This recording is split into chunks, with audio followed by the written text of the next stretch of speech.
Tribong Mandaya, Mansaka. Pinagkalooban ang mga titulo ng mahigit sa 80 lupa sa Compostela Valley.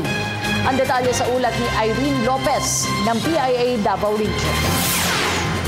Nangako si Roger Saiga, Tribal Council Chieftain, nang iingatan nila ang titulong iginawad sa Tribo Mandaya at Mansaka Tribe ng Compostela, New Bataan at ibang parte ng Maragusan sa probinsya ng Compostela Valley.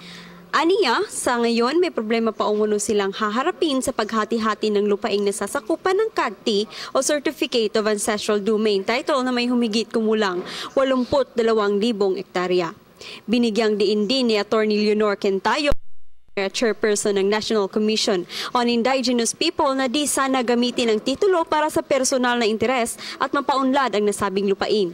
Precisely, the Ancestral Domain Sustainable Development and Protection Plan, yun yung talagang diwa at mga programa na galing mismo sa katutubo.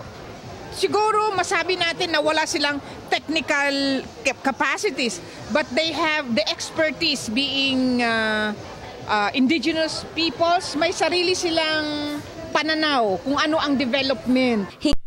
Mayor Lorenzo Balbin Jr. ng New Bataan na ang local government na kanyang nasasakupan ay naglaan umano ng suportang moral para sa tribo.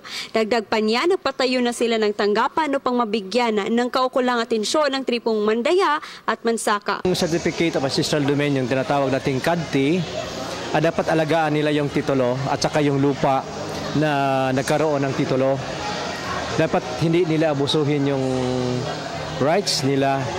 Para sa Telebisyon ng Bayan, Irene Stephanie Lopez, Philippine Information Agency, Davao Region, nag-uulat.